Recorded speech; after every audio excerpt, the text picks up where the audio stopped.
স্বাগতম জানাচ্ছি বাংলাভিউ সরাসরি সম্প্রচারে। স্টুডিও থেকে যুক্ত হয়েছি আমি শ্রাবণী তালুকদার। জানিয়ে দেব আমাদের হাতে থাকা এখনকার আপডেট। আর মাত্র ৮ দিন পরেই সিলেট সিটি কর্পোরেশন নির্বাচন। ভোটের প্রচারে জমে উঠেছে পুরো শহর। হযরত শাহজালালের পূর্ণভূমিতে এবার প্রথমবারের মতন ভোট হতে যাচ্ছে ইভিএম এর মাধ্যমে এবং নতুন ভোটারও বেড়েছে অনেক। যেহেতু নতুন কয়েকটি ওয়ার্ড যুক্ত হয়েছে সেই কারণে ভোটার বেড়েছে, তাছাড়া তরুণ ভোটারও যুক্ত হয়েছেন ভোটার তালিকায়।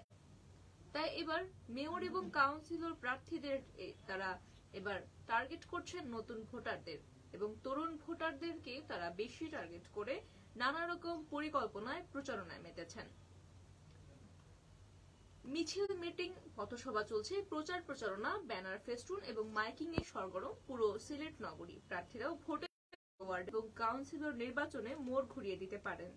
তাই ভোটের হাটে নতুন ভোটারদের নিয়ে যত সব চিন্তা প্রার্থীদের। হালনাগাদ ভোটারদের তালিকা অনুসারে নতুন ওয়ার্ড সহ ভোটার বেড়েছে ১,৬৪,৮৭৩ জন। সিসিকের ২৭ ওয়ার্ডে ভোটার বেড়েছে ৪০,৩৪৪ জন এবং নতুন ১৫টি ওয়ার্ডে ভোটার রয়েছেন ১,২৪,৫২৯ জন। এর মধ্যে পুরুষ ভোটার ৬৩,২৪২ এবং নারী ভোটার ৬১,২৮৭ জন। এই অবস্থায় তরুণ ভোটার এবং নতুন বর্ধিত ১৫টি ওয়ার্ডের ভোট টানতে মরিয়া প্রার্থীরা। সংশ্লিষ্টরা বলছেন জয় পরাজয় গুরুত্বপূর্ণ ভূমিকা রাখবে নতুন ভোটাররা। বিষয়টি মাথায় রেখে তারুণ্য বান্ধব নানান পরিকল্পনা নিচ্ছেন প্রার্থীরা।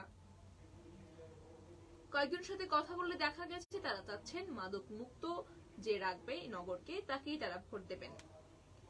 এদিকে ভোটারদের গুরুত্ব জানিয়ে আওয়ামী লীগের মেয়র প্রার্থী আনোয়ারুজ্জামান চৌধুরী বলেছেন তার দল নতুন ভোটারদের প্রাধান্য দিচ্ছে, বিশেষ করে স্কুল, কলেজ এবং বিভিন্ন সংগঠনের তরুণদের নিয়ে কাজ করছে তার একটি টিম এবং যেসব ওয়ার্ড বর্ধিত হয়েছে সেগুলোতেও বেশি বেশি করে প্রচারণা চালানো হচ্ছে। ব্যাপক সাড়াও পাচ্ছেন তিনি। জাতীয় পার্টির প্রার্থী মেয়র নজরুল ইসলাম বাবুলও বলেছেন নতুন ভোটারদের ব্যাপারে বেশ আশাবাদী তিনি জানান এই শহরের তরুণরা তাকে আশ্বাস দিয়েছে নতুন ভোটাররা তার পক্ষে কাজ করবে। সিসিক নির্বাচনে মেয়র পদে প্রার্থী হয়েছিলেন ৮ জন।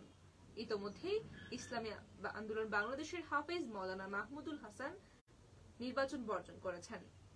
এখন দলীয় মনোনয়ন নিয়ে প্রতিদ্বন্দ্বিতা করছেন আওয়ামী লীগের আনোয়ারুজ্জামান চৌধুরী, জাতীয় পার্টির নজরুল ইসলাম বাবুল এবং জাকের পার্টির মোহাম্মদ জহিরুল আলম। এর মধ্যে জাকের পার্টি ও স্বতন্ত্র প্রার্থীরা প্রচারণায় তেমন সরব নন। বেশ সরব রয়েছেন ভোটের মাঠে আনোয়ারুজ্জামান এবং বাবুল। আগামী ২১ জুন অনুষ্ঠিত হবে নির্বাচন। ২৭টি ওয়ার্ড নিয়ে এতদিন হয়ে আসছিল সিলেট সিটি কর্পোরেশনের নির্বাচন, তবে এবার ১৫টি বর্ধিত ওয়ার্ড নিয়ে মোট ৪২টি ওয়ার্ডে হচ্ছে সিসিক নির্বাচন। ৭৯.৫০ বর্গ কিলোমিটার আয়তনের এই নগরীতে বর্তমানে ভোটার সংখ্যা ৪,৮৭,৭৫৩ জন। ২০১৮ সালে নির্বাচনে নগরের ২৭টি ওয়ার্ডে মোট ভোটার ছিল ৩,২১,৭৩২। এর মধ্যে এখন ভোটও বেড়েছে, ভোট কক্ষও বেড়েছে। ২০০২ সালে সিটি কর্পোরেশন প্রতিষ্ঠিত হবার পর থেকে সিলেটের সকল ওয়ার্ডে এবারই প্রথম ইভিএম এর মাধ্যমে ভোট হতে চলেছে। তাই ইভিএম প্রদর্শনীর উদ্যোগ নেওয়া হয়েছে আঞ্চলিক নির্বাচন কার্যালয় থেকে। সিলেট সিটি কর্পোরেশন নির্বাচনে ইলেকট্রনিক ভোটিং মেশিনের মাধ্যমে যাতে ভোটাররা কোনো দ্বিধা ছাড়াই ভোট দিতে পারেন সেজন্য সিলেট আঞ্চলিক নির্বাচন কার্যালয় থেকে প্রচারণা চালানো হচ্ছে। আজ মঙ্গলবার থেকে শুরু হয়েছে এই প্রচারণা এবং প্রদর্শনী চলবে আগামী ১৬ জুন পর্যন্ত। প্রতিদিন বিকেল ৩টা থেকে বিকেল ৬টা পর্যন্ত এই প্রদর্শনী অনুষ্ঠিত হবে এবং ১ নং ওয়ার্ড থেকে শুরু করে ৪২ নং ওয়ার্ড পর্যন্ত প্রতিটি ওয়ার্ডেই বিকেল ৩টা থেকে সন্ধ্যা ৬টা পর্যন্ত প্রদর্শনী হবে এই ইভিএম এবং তারা বিভিন্ন কয়েকটি জায়গাকে নির্দিষ্ট করে দিয়েছেন, সেই জায়গাগুলোতে ইভিএম প্রদর্শনী করবেন সিলেট নির্বাচন আঞ্চলিক কার্যালয়ের কর্মকর্তারা।